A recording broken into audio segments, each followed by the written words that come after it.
오늘 주시는 하나님의 말씀 마가복음 8장 22절에서 26절까지입니다. 신약 성경 67페이지에 있습니다. 찾으신 줄로 알고 저와 여러분이 한 절씩 교독하겠습니다. 베세다의 이름의 사람들이 맹인한 사람을 데리고 예수께 나와 손 대시기를 구하거늘 예수께서 맹인의 손을 붙잡으시고 마을 밖으로 데리고 나가사 눈에 침을 뱉으시며 그에게 안수하시고 무엇이 보이느냐 물으시니 쳐다보며 이르되 사람들이 보이나이다.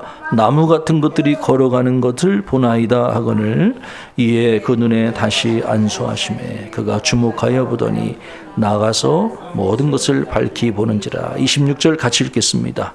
예수께서 그 사람을 집으로 보내시며 이르시되 마을에는 들어가지 말라 하시니라.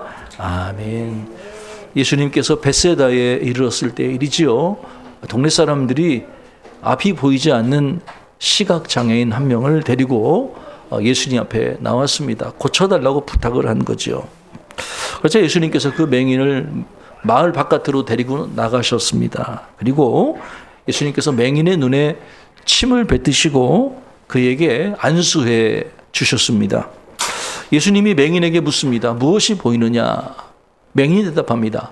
사람들이 보입니다. 하지만 또렷이 보이는 게 아니라 나무처럼 생긴 사람들이 보입니다. 이렇게 대답을 했습니다. 맹인의 대답을 들으신 예수님은 그의 눈이 아직 완전히 치유된 것이 아니라는 사실을 아셨습니다. 그리고 재차 두 번째 그의 눈에 손을 대서 안수해 주셨습니다. 그러자 희미하게 보이던 사람들이 또렷이 보이도록 그의 눈이 온전히 치유가 됐습니다. 비록 간단한 말씀인데 이 말씀 대하면서 한 가지 드는 궁금증이 있습니다. 왜 예수님이 한 번에 고쳐주시지 않고 두 번에 나눠서 고쳐주셨을까 하는 거예요. 여러분 어떻게 생각하십니까? 예수님은 한 번에 고쳐줄 수 있잖아요. 이 본문 앞에 보면은 두 가지 사건이 치유 사건이 나오는데 하나는 수로보니게 여인을 내 딸을 고쳐주신 사건이 나오고 그 다음에 칠병이어 우리가 이제 오병이어는 익숙하지만은 칠병이어라는 건 보리떡 7개와 물고기 2마리로 4,000명을 먹이신 사건이 나오거든요. 근데 이 수로보니게 여인의 딸을 고쳐주시고 칠병이어의 기적을 행하신 것은 단번에 행하신 사건이에요. 두 번 나눠서 고쳐주신 게 아니라 단번에 고쳐주셨어요. 그런데 오늘 본문에 나온 베세다 맹인 같은 경우는 주님이 단번에 고쳐주신 것이 아니라 두 번에 나눠서 그렇게 고쳐주신 거죠. 왜 주님이 단번에 고쳐주시지 않았을까? 맹인의 믿음이 부족해서 주님이 두 번 나누셨을까? 그럴 수 있잖아요. 믿음이 충만하지 않아서 한 번 안수해 주시고 절반만 고쳐주시고 절반은 그의 믿음이 성장한 다음에 나머지를 고쳐주시려고 하나. 이렇게도 우리가 추측해 볼 수 있지요. 참 재미난 추측인데 그러나 오늘 본문을 이렇게 읽다 보면 주님이 그 맹인에게 너의 믿음이 부족하다는 책망을 하셨거나 아니면 믿음이 중요하다는 그런 말씀을 하신 것이 아니에요.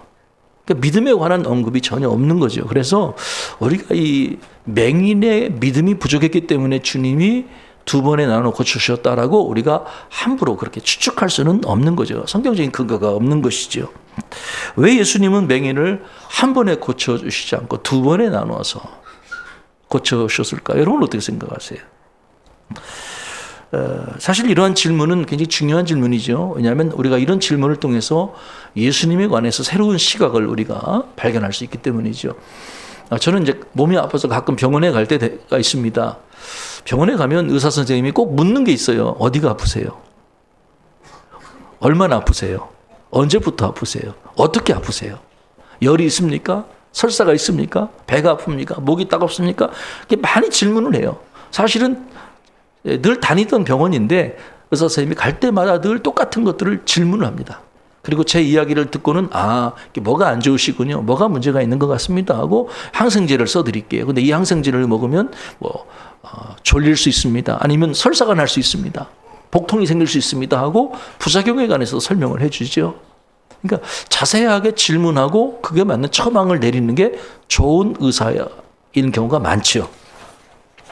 오늘 본문에 보면은 예수님이 그런 모습을 보여주시는 것 같아요. 예수님은 단순히 네가 아파? 이리 와. 안수해서 그냥 기적을 행하시는 그 능력자라기보다는 오늘 본문에 보면은 안수하시고 무엇이 보이느냐 물어보세요. 그리고 온전치 않은 걸 보고 또 안수하시죠. 마치 의사처럼 친절한 의사가 환자 앞에서 무엇이 상태가 어떤지를 지금 이렇게 물어보는 것처럼 주님이 우리를 그렇게 의사처럼 대해 주신다는 것을 오늘 본문을 느끼게 되죠. 여러분, 예수님은 단지 기적을 행하시는, 우리의 상태에 관심이 없이 그저 기적을 행하시는 전능자라기보다는 오늘 본문에 보면은 우리의 병든 몸과 영혼을 치유해 주시고 특별히 상담하시고 질문하시고 단계적으로 회복하시는 그런 의사의 모습으로 오늘 우리에게 소개되어 있다 하는 것이지요. 그럼에도 불구하고 왜 예수님이, 만병의 의사이신 예수님이 단번에 고쳐주시지 않고 두 번에 거쳐서 고쳐주셨냐 하는 질문에 대해서는 여전히 궁금증이 남지요. 자, 우리가 이 질문에 답하기 위해서 오늘 본문 앞에를 보면은 좀 더 단서가 될 수 있을 것 같아요. 예수님께서 칠병이어 사건을 일으켜 주셨잖아요. 그때 광야에서 예수님 말씀을 듣느라고 사흘 동안 굶주려 있던 수많은 사람들에게 주님께서 떡 7덩이와 물고기 2마리로 기적을 행하셨어요. 그곳에 모인 4,000명이 모두 배불리 먹고 남은 떡 조각이 7광주리에 차게 됐다고 되어 있거든요. 모두가 만족한 식탁이었어요. 기적을 일으켜 주셨죠. 그 기적을 행하신 후에 예수님께서 제자들에게 따로 이런 말씀을 하셨어요. 너희는 삼가 바리새인들의 누룩과 헤롯의 누룩을 주의하라, 이렇게 말씀하셨어요. 그러자 이 말씀을 들은 제자들이 수군거리기 시작했죠. 아니, 예수님이 왜 저런 말씀을 하실까? 누룩 얘기를 왜 하실까? 왜냐하면은 제자들이 그 말씀을 듣고 찔리는 게 있었어요. 왜냐하면 아까 칠병이어의 기적을 행하신 후에 몇 광주리가, 떡광주리가 남았다고 그랬어요? 7광주리가 남았다고 그랬잖아요. 근데 제자들이 그 7광주리를 챙기지 못한 거예요. 혹시 예수님이 그 남은 7광주리의 떡을 챙기지 못한 것 때문에 지금 저 누룩 얘기를 하시면서 책망을 하시는 건가? 이렇게 제자들이 수근거리기 시작했던 거예요. 그러자 주님께서 제자들에게 이런 말씀을 하세요. 너희가 어찌 떡이 없음으로 수근거리느냐? 아직도 알지 못하며 깨닫지 못하느냐? 너희 마음이 둔하더냐? 너희가 눈이 있어도 보지 못하고 귀가 있어도 듣지 못하느냐? 기억하지 못하느냐? 예수님이 제자들을 왜 꾸짖으셨을까요? 왜 꾸짖습니까? 그들이 보아도 보지 못하고 들어도 듣지 못하는 영적인 우둔함 때문에 주님이 그들을 책망하신 거예요. 여러분 생각해 보세요. 굶주린 수많은 사람들을 예수님 말씀 한마디로 떡덩이 몇 덩이를 가지고 배불리 먹고 7광주리를 남기신 예수님이 지금 자기들 앞에 있는데 예수님이 그 떡을 챙겨오지 못한 것 때문에 불평하시고 수근거리셨겠어요? 예수님이 필요하면 기적은 얼마든지 행할 수 있는 분이시잖아요. 근데 여기서 주님이 주의하라고 말씀하신 그 바리새인의 누룩과 헤롯의 누룩이라고 하는 것은, 누룩이라는 건 떡을 얘기하는 게 아니라 사실은 그들의 잘못된 교훈, 그들의 잘못된 가르침을 주의하라고 말씀하셨던 거예요. 근데 제자들은 그 말씀을 영적으로 이해하지 못하고 예수님이 떡을 챙겨오지 못한 것 때문에 저렇게 좀 화를 내시나, 이렇게 오해를 했다는 것이죠. 여러분 이 얘기 듣고 뭘 느끼셔요? 지금 제자들의 영적인 오해가 심각한 수준에 이르렀다는 것이죠. 말씀을 들어도 듣지 못하고 깨닫지 못하는 그들의 영적인 분별력이 없는 어린아이와 같은 그런 모습들을 주님이 지금 책망하셨다 하는 거죠. 그래서 예수님은 지금 이 사건을 통해서, 이 베세다 맹인의 치유 사건을 통해서 그들이 지금 영적으로 우둔한 상태를 아마 깨우치기 위해서 이런 기적을 행하신 것이 아닐까 싶어요. 사실 이 제자들은 그럼에도 불구하고 분명한 것은 전혀 예수님 말씀을 듣지 못한 자들은 아니었다고 하는 거예요. 예수님의 꾸지람을 들었던 영적인 상태가 완전 무지한 것은 아니었어요. 왜냐면요, 완전한 맹인, 완전한 청각장애인은 누굽니까? 그들은 제자들이 아니라 서기관들, 바리새인들, 헤롯, 외인들, 이런 사람들이었어요. 그들이 완전한 맹인이요 청각장애인이었죠. 그러나 반면에 이 예수님이 지금 책망을 듣고 있는 제자들은 어떤 사람들입니까? 주님의 부름을 받은 사람들이에요. 선교 명령을 받았고 가르침을 받고 예수님 말씀을 직접 듣고 비유를 해석을 들었던 사람들이죠.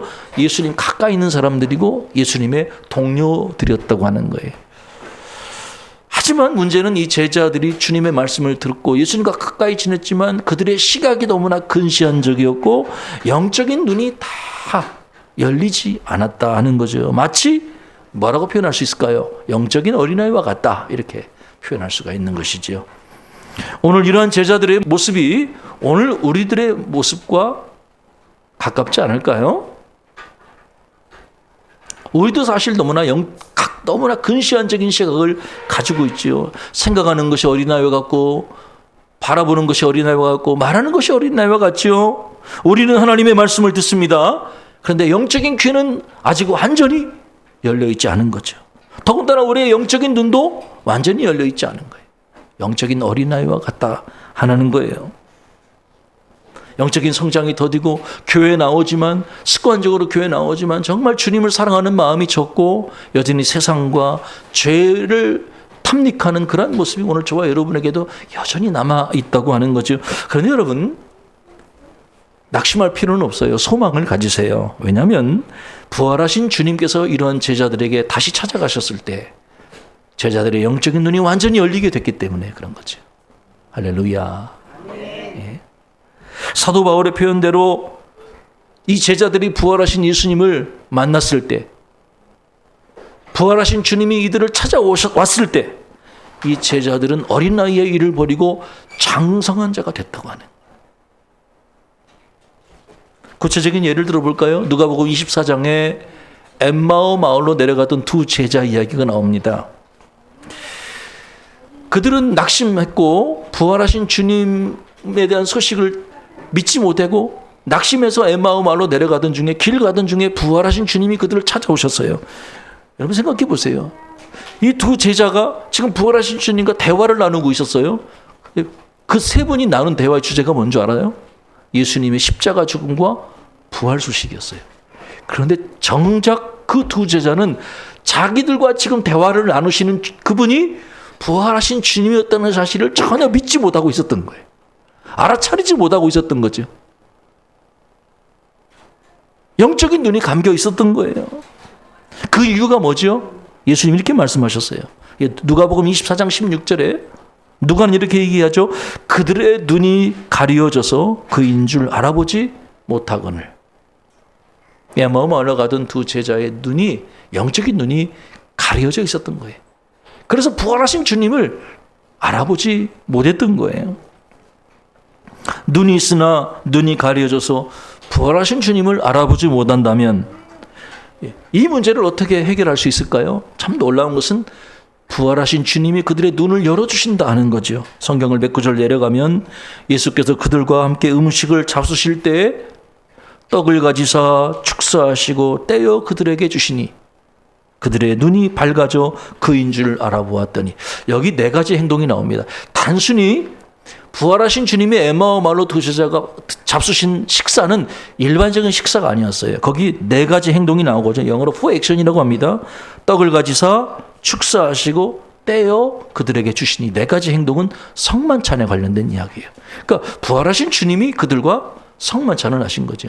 십자가에 달려 돌아가시기 전에 6월절 최후의 만찬, 성만찬을 하셨고 부활하신 주님은 엠마오 마을로 두 제자에게 또 성만찬을 행하신 거죠. 그런데 참 놀라운 것은요, 그들이 그 성만찬의 떡을, 주님이 주신 떡을 받아 먹었을 때 그들의 눈이 열리게 된 것입니다. 할렐루야. 진리가 깨달아지고 그 순간, 그러니까 여러분, 깨달음이라고 하는 것은, 영적인 변화라고 하는 것은 순간에 일어나는 거예요. 보세요. 자기들과 대화 나누신 분이 부활하신 주님인 것을 계속 알아보지 못하다가 언제 그들의 눈이 열려지느냐? 주님이 주시는 부활의 성만찬의 떡을 먹더니 먹는 순간 그들의 눈이 밝아지게 된 거예요. 그러니까 사람은 하나님의 은총으로 순간적으로 변화되는 거예요. 예. 절대 변화될 것 같지 않은 그 사람이 어느 순간에 변화되는 거예요. 변화는 순간에 일어나는 거예요. 이게 은총인 거죠. 그래서 여러분, 성만찬의 떡을 그들이 대할 때 제자들의 어두웠던 눈이 순간적으로 밝아지게 되고요. 그리고 그들은 부활하신 주님, 자기 앞에 있는 그분이 부활하신 주님이었다는 사실을 알아보게 되고 가슴이 뜨거워지는 체험을 하게 되죠. 이게 전 성결 체험이에요. 성령 체험, 성결 체험. 그리고 그들이 곧장 달려가서 나머지 11 제자에게 달려가서 우리가 부활하신 주님을 보았노라고 간증하고 증언한 거예요. 변화가 일어난 거예요. 아주 단순한 사실 같지만 이 엠마오 마을로 가던 두 제자들의 눈이 열린 결정적인 계기는 부활하신 주님이 그들을 찾아오셨기 때문에 가능한 거예요. 여러분, 왜 이제 예수님이 베세다 맹인에게 2번 안수하셨는지 그 이유를 조금 아시겠죠? 과거에 우리가 예수님을 만나 변화됐지만, 분명 변화됐습니다만은 온전히 변화된 것은 아니라는 거예요. 우리의 신분이 진노의 자녀에서 하나님의 사랑받는 아들로 딸로 변화가 됐습니다. 참 놀라운 이야기죠. 그러나 우리의 변화가 아직 완전히 변화된 것도 아니라고 하는 거예요. 비록 우리가 하나님의 말씀을 듣지만 아직 우리 속에는 죄를 사랑하고 쾌락을 사랑하고 세상의 안락을 좋아하는 마음이 여전히 자리 잡고 있다고 하는 거죠. 알지 못하고 깨닫지 못하는 자녀들이에요. 우리들은 사도 바울의 말 표현대로 말하는 것이 어린아이와 같고 생각하는 것이 어린아이와 같고 깨닫는 것이 어린아이와 같은 어린아이의 일을 가지고 있는 사람들인 거예요. 이러한 모습이 오늘 우리들만의 모습이 아니라는 거죠. 우리 믿음의 신앙의 선조들도 이런 모습들을 다 경험했죠. 한국 성결교회의 지도자였던 훌륭한 존경받는 사부로 알려진 이명직 목사님이 계십니다. 이명직 목사님은 한국 성결교회를 대표하는 그런 탁월한 지도자입니다. 그는 젊은 시절에 일본의 동경성서학원에 유학을 해서 이 성결의 복음을 공부하게 됐죠.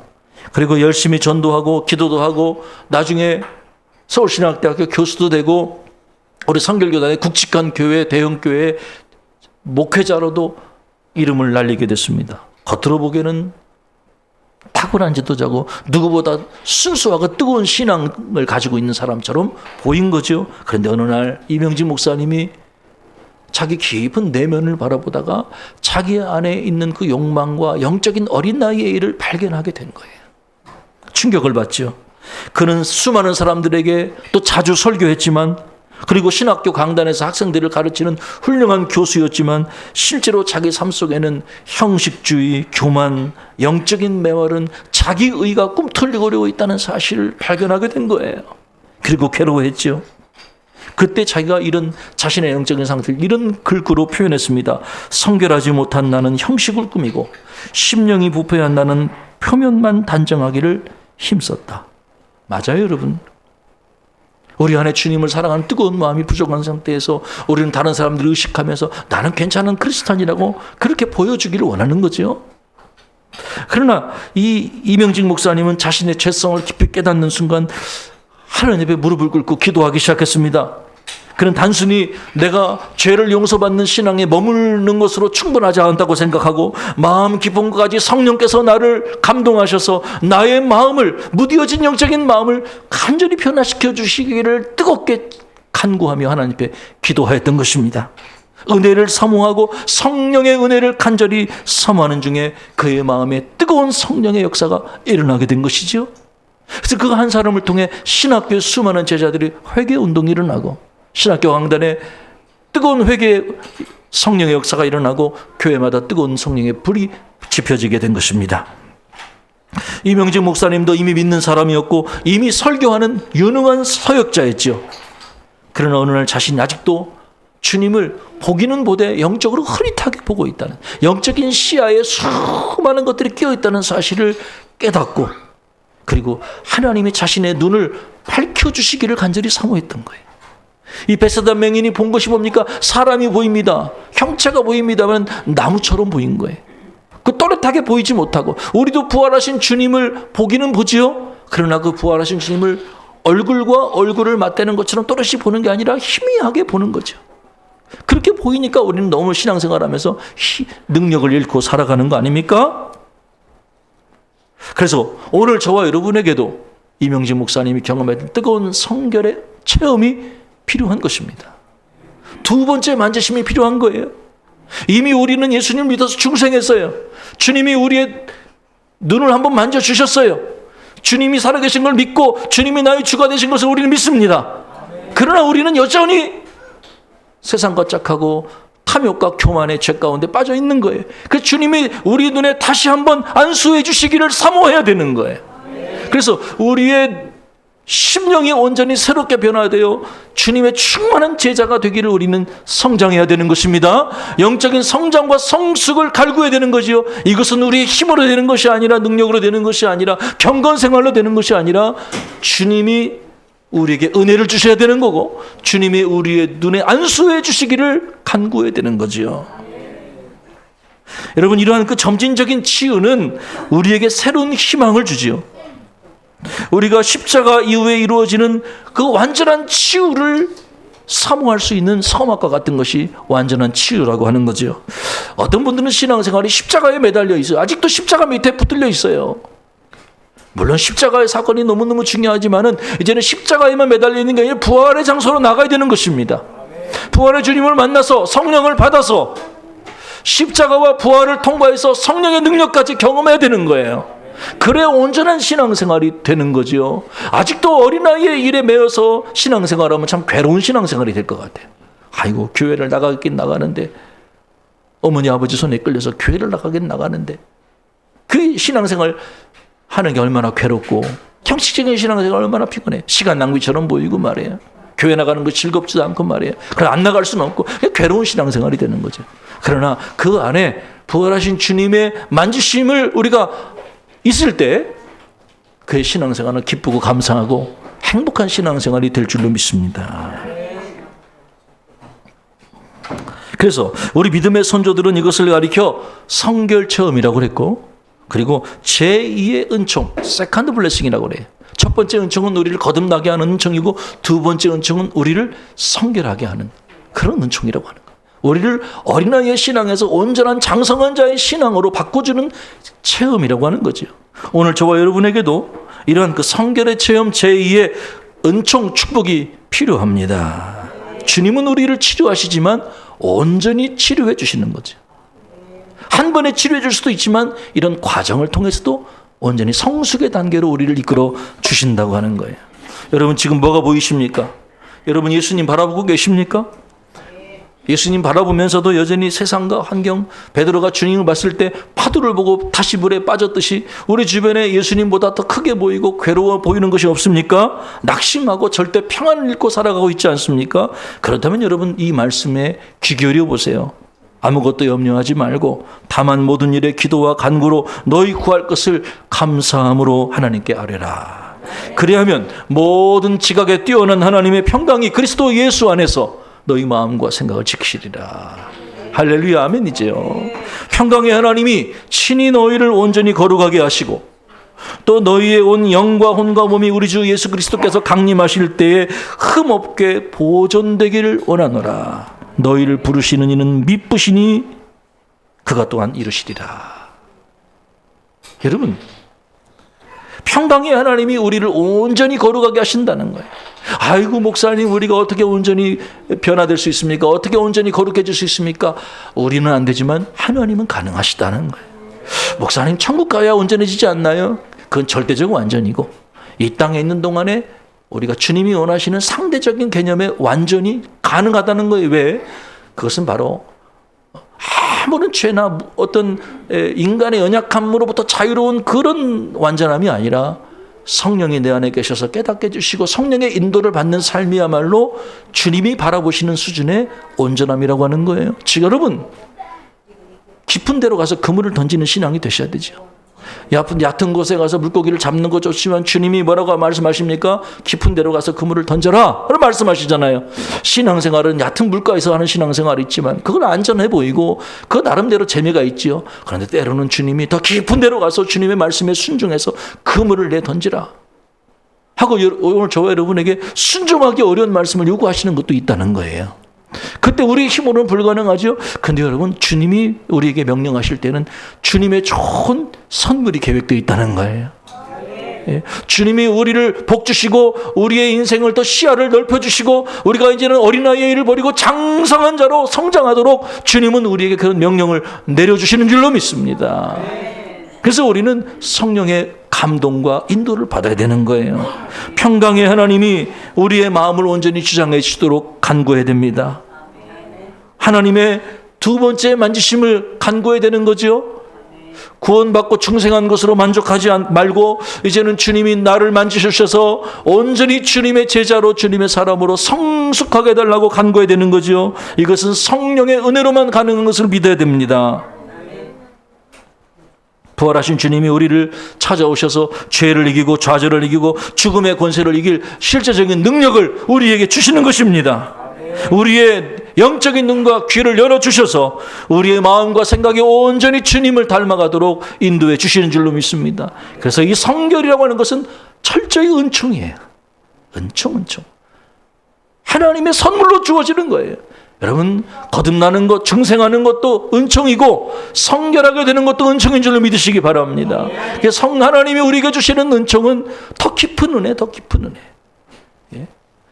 그렇다고 해서 증생의 은혜, 우리가 예수를 믿어서 거듭나는 것이 그게 부족한 은혜라는 거, 그거 자체로도 충분한 은혜예요. 그러나 우리가 신앙생활을 예수님 믿고 곧바로 천국 가는 게 아니잖아요. 이 땅에 사는 동안에 더 영적으로 깊이 있게 주님을 만나야 되잖아요. 그래서 성령께서 우리에게 부어주시는 놀라운 은혜가 있다고 하는 거예요. 사랑하는 여러분, 형식적인 신앙생활, 교만한 신앙생활, 자기의에 가득 찬 신앙생활을 조심하세요. 그리고 하나님께서 주시는 귀한 성결의 은총을 갈구하면서 겸손히 성령님 나를 만져주시고 성령님 나를 인도해 주셔서 더 이제는 영적으로 성숙할 수 있는 신자로 거듭나게 도와주세요 라고 성결의 은혜를 간절히 간구하는 저와 여러분이 되어지기를 주의 이름으로 축복합니다. 우리 가슴에 손 얹고 한번 기도하십시다. 성령님 이 시간 우리의 가슴을 어루만져 주옵소서. 성령님의 은혜를 사모합니다. 우리의 자기의로 가득하고 교만으로 가득하고 음란과 더러움으로 부정적인 생각으로 아버지 교만으로 아버지 하나님 우리에게 낮은 자존감으로 뒤틀린 자아상으로 괴로워하는 우리의 심령을 자유하게 도와 주옵소서. 세상 근심 걱정 가득 마음에 품고 주님을 어떻게 따를 수 있겠습니까? 주님 우리의 가슴에 성령의 불을 허락하여 주시옵소서. 그래서 하나님 우리의 가슴이 뜨거워지게 하시고 예수님의 사랑과 믿음으로 사랑으로 염려하지 않고 그리스도의 평강이 우리의 마음을 주장하도록 성령 하나님이 우리를 치료하여 주시옵소서. 예수 그리스도의 이름으로 간절히 기도하옵나이다. 아멘.